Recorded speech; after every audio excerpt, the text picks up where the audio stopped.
Okay, today you're going to be doing 10 chin-ups, 10 pull-ups. What I want to see is more of a dead hang pull into the chin-up. Get that chin over the bar. Dead hang pull-ups. This is just a flip of the wrist the other direction, working the arms a little bit different. Then this is a great alternative to working the chin-up pull-up positioning. Of course, the tighter the bungee or the further you are from it, the more tension you will create. She had a great chin over the bar before the pull over there. Feet are staying together, legs are nice and locked out. That might be a little bit too far away for her, but a good alternative to that chin up pull over, if you don't have that bar, is to get that bungee, first pull down, and then try to straighten the arms towards the thighs.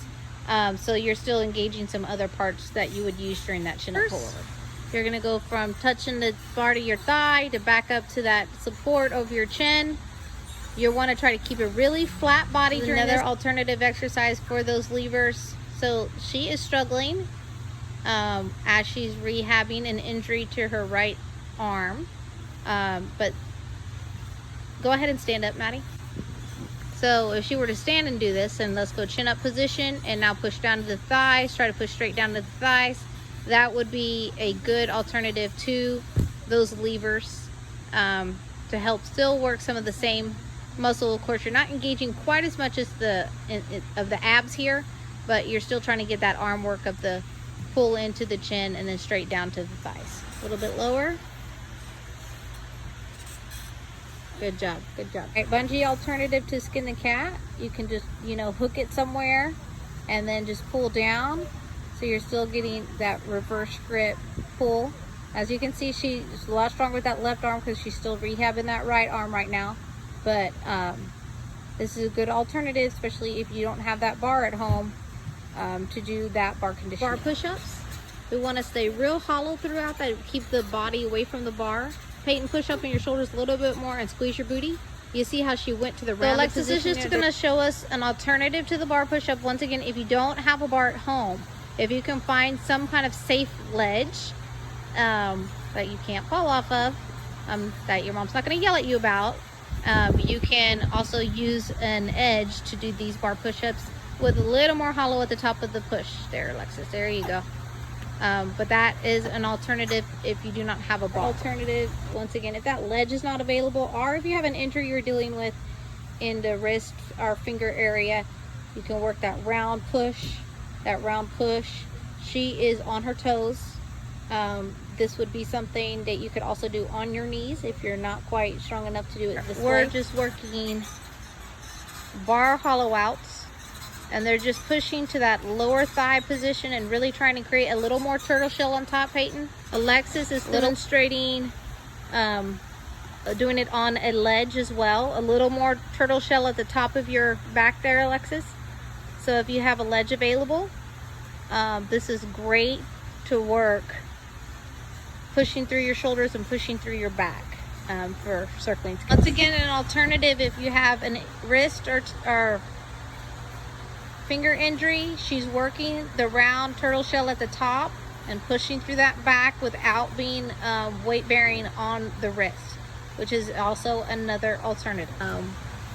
Keeping that posting over that shoulder, want the head in a little bit more, looking towards the hand, the way that they would be look with their head in, looking in the inverted position.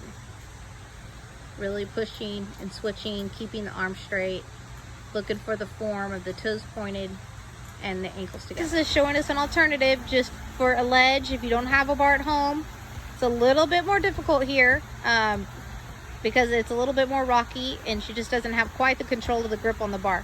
But that's still an alternative you can use if you do not have a bar at home that you can go in front support. Okay, so I just corrected her. I wanted her to see a little more hollow push through the top of her back, just as if she were doing this like on the bar. Another alternative, she's not quite yet ready for it, but if you don't have a bar, another alternative would be to do this in a push-up position. Get your shoulders a little bit more of your hands, and put that head in and look down down at your hand as you're doing it, and go ahead. So once again, just another alternative to those hand switches and learning to post on the the other shoulder. This is lower. If I say lower L, you're going to go all the way down, go to the L position, and then touch the bar. Okay, now demonstrate all the way down, all the way up, all the way down, all the way up. This is our straddle, Stalder inversion. It's the quick tucks. You start holding in a hollow, and then you're going to tuck up with your booty under and tuck again. And you're going to do these as fast as you can. And if you keep the booty tucked under, then you can do these quite rapidly because you don't generate the swing because you are holding the booty under, which is also a great way to remind them of holding that hollow booty under position when they do flips. Thanks, Kat. So if you are working at home in handstands, one of the best things you can do is work handstands. So you want to get your wrist as close to the wall as you can while pushing your hips flat, stomach flat, and shins flat against the wall. The closer you can get the wrist and have all these things pressed against the wall, the better the handstand position, and this teaches them to push up and get their ribs against the wall. Which creates a really strong handstand position. These are press handstands drill. You go candlestick, hold the press, candlestick, hold the press position, and candlestick, hold the press position. This is the next step. Hold 1, 2, try to press to your toes underneath. Go back to the hold and go back to the candlestick. And you're gonna hold 1, 2, try to press to your toes, go back to the hold, and candlestick. And you're going to do sets of 3 of each of these things and press to your toes, back, and candlestick. Next part of the complex, press and then press on up and go as high as you can, and then press back down and then go candlestick and do it again, and try not to touch your toes. And you're gonna hold, now press up as high as you can, press back down, hold, and then candlestick. Stage of this complex you get stuck at is where you want to just keep repeating those stages until you can move on to the next stage, and that's fine. See, that was much better. Good.